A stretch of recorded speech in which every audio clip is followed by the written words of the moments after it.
자, 뭐 이런 순서로 갑니다.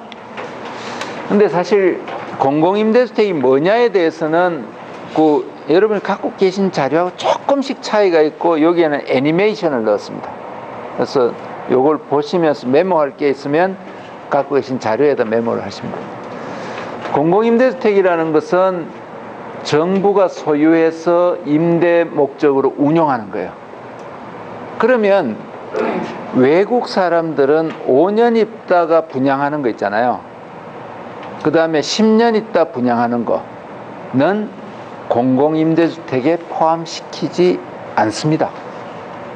그건 일종의 후불제 분양주택이라고 보는데, 우리나라는 그걸 넣었어요.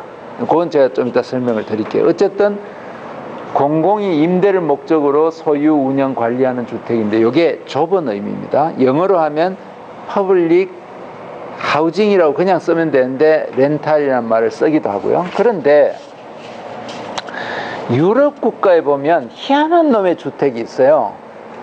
정부가 아니에요. 공기업도 아닌데 민간인데 반관반민도 아니고 비영리 단체들이 가진 주택이 있어요. 영국 같으면 하우징 어소시에이션이라고 해서 우리로 치면 번역하면 주택협회가 가진 주택이 있는데, 그게 무려 전체 주택의 10%나 돼요.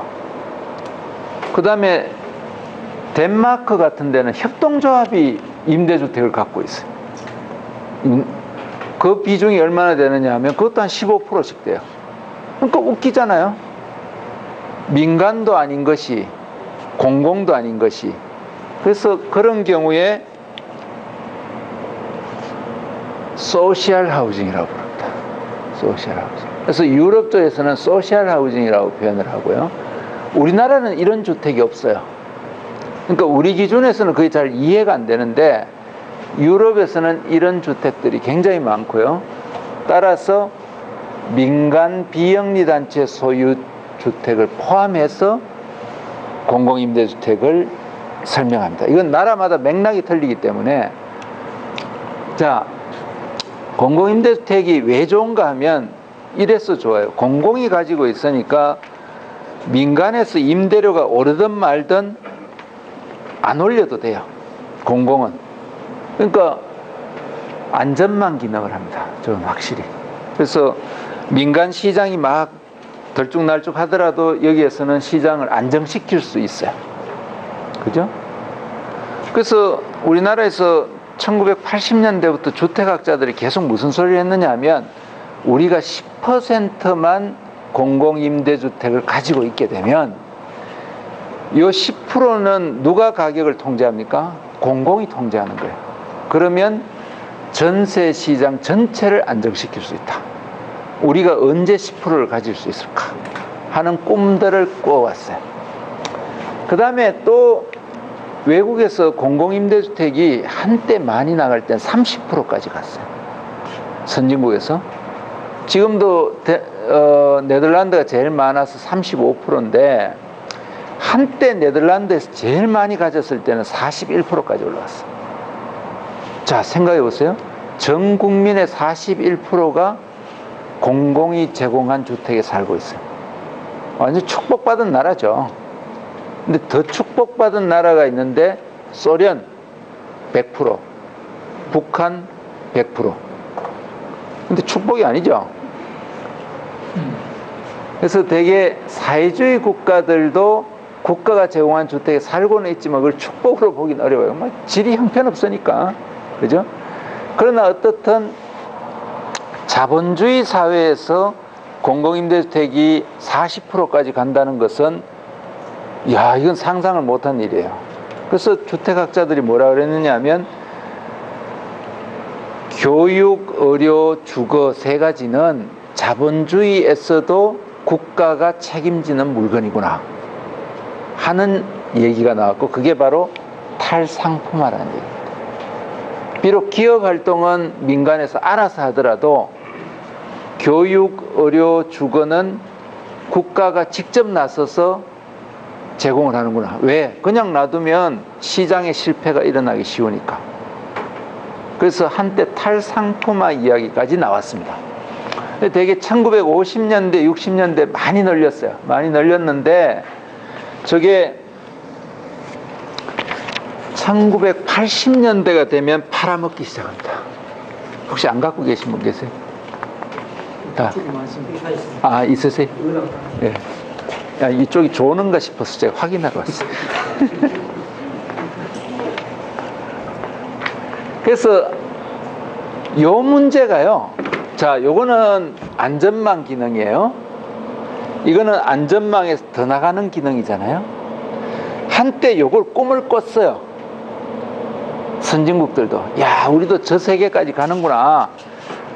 드디어 젖과 꿀이 흐르는 나라로 가는구나. 드디어 집까지도 나라가 해결해 주는구나. 까지 갈 뻔했는데 1980년대가 되면 모든 나라들이 공공임대주택 정책에서 후퇴를 합니다. 쫙 후퇴를. 그래서 1990년대가 들면 결론이 났어요. 탈상품화 같은 소리는 하지 말자. 안 된다. 왜? 자본주의에서는 자기 집에 대한 집착이 있는데 이 집착이 그냥 생기는 게 아니고 이놈이 돈벌이가 되더라. 그래서 집이 돈벌이가 된다는 순간 공공임대주택에 살고 있는 건 바보가 되는 거예요. 그러면서 공공임대에 살던 네덜란드를 생각해 보세요. 40%가 공공임대에 살았으니까 부자들도 거기에 산 거예요. 나는 좁은 국토 우리나라에서는 집을 나누어서 가져야 되고 나는 그냥 여기 평생 행복하게 살래. 그런데 네덜란드의 집값이 막 오르기 시작하는데 야, 씨, 내 집 살 걸. 이런 생각이 이제 들기 시작한 겁니다. 그래서 결국 80년대 이후 자가 소유가 확대되면서 공공임대주택이 결국 우리의 대안적 주거 형태가 될 거라는 꿈이 깨져 버립니다. 그래서 대개 1990년대가 되면 이후 각 나라들이 정체되고 유일하게 선진국 중에 공공임대주택을 그래도 계속 짓는 나라가 있는데 바로 프랑스입니다. 프랑스는 좀 이상한 나라예요. 이른바 똘레랑스가 있는 나라라서 관대하게 살자 하는데 그 관대가 잘 안 통해요. 나중에 또 말씀드리겠습니다만은. 자, 이제 공공임대주택의 기준에 대해서 말씀을 좀 드릴게요. 아까 제가 말씀드린 것처럼 국제규범은 전체 가구 수분의 공공임대에 거주하는 가구 수입니다.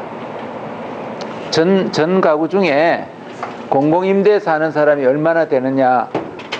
멀리 오셨어요?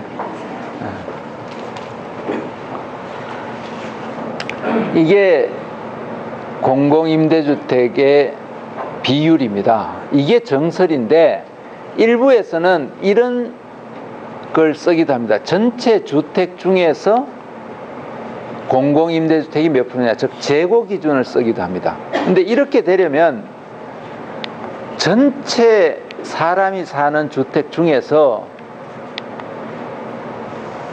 공공임대주택이 얼마냐, 이걸 봐야 돼요.